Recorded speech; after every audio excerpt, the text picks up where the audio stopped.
Good morning, class. Today we're going to make a pinch pot animal. So I'm going to start us off with a little bit of clay. As we've learned last time we know how to make a pinch pot, I've got this clay. The first step is to roll it into a ball. Do that in your hands, rolling it around like that, mostly in those palms of the hands. See, my fingers over here in this part aren't dirty. It's all in here that's dirty. And then you stick it in your left hand and take your thumb and poke a hole in it. Perfect. And now you pinch. Remember, we want to pinch so it doesn't get too skinny. It stays a nice thickness around the thickness of my pinky. I also want to make sure I'm pinching up at the bottom area so it's not super thick. And there we go. I've got a nice pinch pot. Bing! Now I'm going to make it sit up like this, and so I'm putting it down this time. We were making little bowls last time. This time we're going to leave it facing down so we can make the head of a little bird. Now we made birds that were flat. You made birds that were flat last year, and this time we're going to make birds that are 3D. So I'm going to get just little pieces of clay, 2 little pieces of clay that are about the same size. Alright, and about that big, because these are going to be the eyes. So I'm going to roll them into a ball in the same way. Oh look, I've got a ball. Roll this one into a ball. And now I'm going to squish them. Not so they're super skinny, but just so that they're flat. And that's going to make some great owl eyes. So I've got those. I'm not going to attach them yet. I'm going to make the beak first. Now to make the beak, I kind of just roll it up a little bit so it's more of a coil. I roll it like this on the table, trying to make it kind of wormy shaped, and then just kind of pinch it. You have your cutting tools, your needle tools, and I can just chop it off. So I can see it's pointed right there. And that makes a pretty good beak. Alright, this is the harder part. We have to stick these onto here. With clay, you can't just squish it on. There's a special process you have to do in order for this to not fall off. It might look like it's staying on right now, but as soon as my clay dries, this will fall right off. Okay, so you have to absolutely do this, and I'll be checking. I'll be peeking under your eyes to make sure you have done this process. So we'll see if we can do it just right. It's called scoring and adding slip. So scoring is basically the same word as scratching the clay. So I'm scratching the clay really well. I go this one direction, all these lines, and then I go another direction.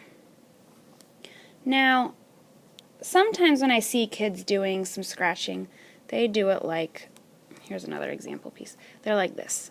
Done. Does that look the same? No. This is not good enough. That's not enough scratching. You got to do a lot more scratching. Sometimes when kids do their scratching, they scratch it all the way through. So don't do that, because that's going to break up your eyeball. So I've got that scratch there, and you have to scratch it another place. Scratch it there. That's where it's going to go. Got to scratch it where the eyes are going to go. So I'm going to scratch it on the head. Right where his eyes are going to be. Scratch, scratch, scratch, scratch, scratch. Ah! And now, in order to attach the eyes, it's time to do the glue, which is just water, and it's going to make slip. I'm going to add my water. This is the glue. You need it. You need the scratchings, and you need the glue. I'm going to put the glue on both pieces, both areas, and stick them on.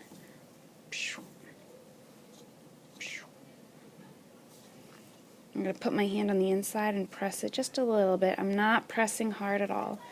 And my eyes are going to stay on. While my eyes are staying on, I'm just going to take that extra water, not getting any extra water. Sometimes people make their projects way too wet. I'm not liking how wet it is down there, so I'm spreading that water across the rest of my piece. I'm going to smooth out some of the bumps.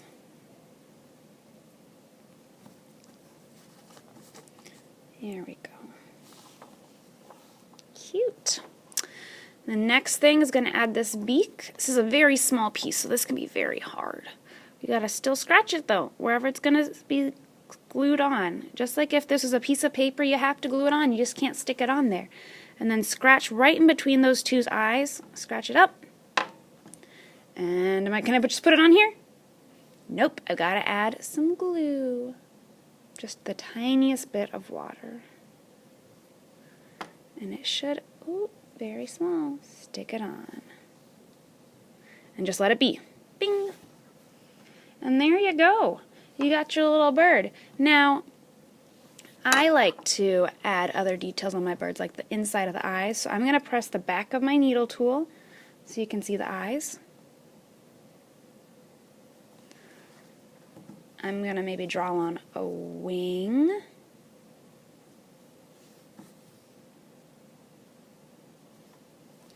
And give it some feathers. You could add feather texture onto yours.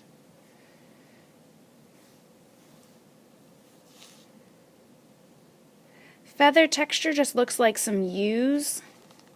You could do feather texture all over the place. Looks like U's or a bunch of W's. Oops, I just almost squished my nose. Maybe I'll turn my paper towel around instead. So I'm just going to do very light W's all over my bird to give it some good texture. That's why I'm not going to squish the beak anymore, because it's very breakable. And this is your bird for today. Now, when we're done, we're actually going to add some legs and some feet. So when you bring it to Miss Rosell, I'm going to poke a hole in the front right there. Poke a hole right there. We're going to give it some really long feet. And then I'm going to poke 3 holes in the top. We're going to put some feathers that are really colorful that stick out of the top. And also when you bring it to Miss Rosell is going to write 1, whatever class your number is, and then your initials. So make sure when you bring it to Miss Rosell, say, my initials are HR and my class is 1H, okay? Whatever yours is, but your initials are probably not my initials of HR. I'll poke the holes, and I'll write that in there for you, and then we'll be ready to go, and you get to go wash your hands. Very cute. Let's try it out.